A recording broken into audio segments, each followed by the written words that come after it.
अपने जीवन में और सुख बढ़ाने के लिए, संपत्ति बढ़ाने के लिए, धनवान बनने के लिए, हमारे घर में अथाह संपत्ति बना रहे, इसको बढ़ाने के लिए हमें ऐसे कौन से कार्य करने चाहिए जिसके कारण हमारी कई पीढ़ियां सुखी रहती हैं। हाँ दर्शकों, आज मैं आपको जो बात बताने जा रही हूँ, जैसे आपने अपने घर में देखा होगा कि आपके घर में जो बिजली का कनेक्शन है उसमें अर्थ और फेज का कनेक्शन होता है। तो ये अर्थ और फेज का कनेक्शन क्यों है? एक गर्म है और एक ठंडा है। अगर अर्थ ही सिर्फ रहेगा तो करंट आने लगेगा चारों तरफ घर में। तो ठीक इसी तरह अपने घर में बैलेंस करने के लिए और अथाह संपत्ति बढ़ाने के लिए भगवान की पूजा में हमें कुछ वस्तुओं को शामिल करना है, जिससे कि हमारे जीवन में कभी भी धन की कमी, सुख की कमी, वैभव की कमी, ऐश्वर्य की कमी, सौंदर्य की कमी कभी नहीं होगा। कहते हैं कि अग्नि जो है वो भगवान का मुख है। जब हम अग्नि प्रज्वलित करते हैं और उसमें कुछ डालते हैं अग्नि देवता को, तो वो जैसे हमें खाने के लिए मुख की जरूरत होती है।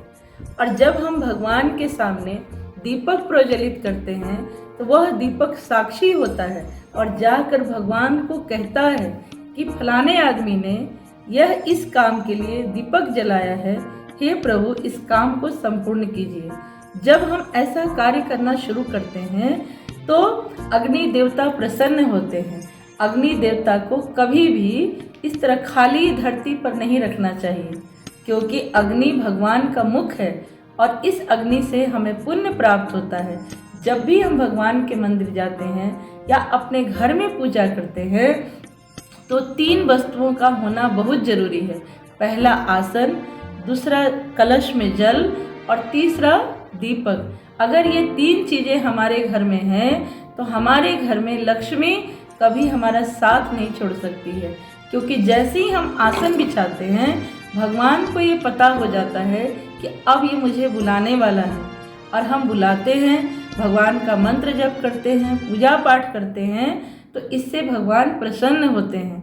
और जब हम दीपक लगा देते हैं तो दीपक साक्षी है। कहते हैं ना कि दीपम ज्योति परम ब्रह्म, दीपो ज्योति जनार्दन, दीपो हरतु मे पाप, प्रातः दीपो नमस्तुते, शुभम करोतु कल्याणम, आरोग्य सुख संपदाम, मम बुद्धि प्रकाश च, दीपो ज्योति नमस्तुते। जब हम संध्या या प्रातः काल दीपक लगाते हैं तो हम अपने घर में अपनी समृद्धि को प्राप्त करते हैं। हमें नहीं पता है कि आने वाला समय हमारा कैसा होगा। अगर हम अच्छा कमाते हैं, अच्छा खाते हैं, तो हमें भगवान के सामने शुद्ध देसी घी या तिल का दिया अवश्य लगाना चाहिए। क्यों लगाना जरूरी है?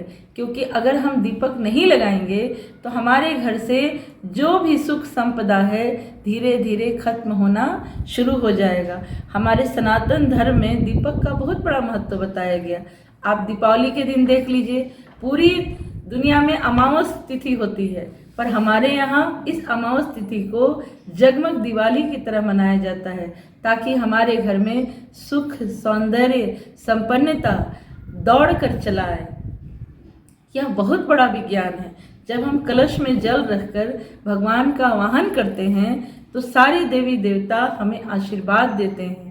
यह बहुत बड़ा विज्ञान है कि हम अपने घर में हमेशा कलश में जल भर के रखें। विशेषकर वो कलश पीतल का होना चाहिए और आसन या तो लाल होना चाहिए या पीला होना चाहिए। जब भी आप पूजा करके आसन से उठ जाते हैं तो आपको थोड़ा सा आसन हटाने से पहले 2 बार जल जरूर छिड़कना चाहिए। ओम नारायणाय नमः, ओम इंद्राय नमः। क्योंकि आप जिस आसन पर बैठे हैं, बहुत सारे जिसने भी जो राक्षसी चीज़ें हैं, जो निगेटिव चीज़ें हैं, या बहुत लोग अच्छे देवी देवता भी आपका पुण्य लेने के लिए खड़े रहते हैं। जब आप जल छिड़क देते हैं और उस जगह को जल छिड़कने के बाद प्रणाम कर लेते हैं तो वह पुण्य आपका हो जाता है। यह कोई साधारण विज्ञान नहीं है कि हम भगवान के आगे दीपक लगाएं। अगर हम चाहते हैं कि मेरे घर में अन्न की कमी ना हो, धन की कमी ना हो, सौंदर्य की कमी ना हो, तो हर प्रत्येक शाम को एक नियम बना लें कि भोलेनाथ के मंदिर में अवश्य जाएंगे और वहाँ पर भोलेनाथ को दीपक अवश्य अर्पण करेंगे। आप 3 महीने करके देखिए और फिर बताइए कि आपके जीवन में क्या बदलाव होता है। जय श्री कृष्णा।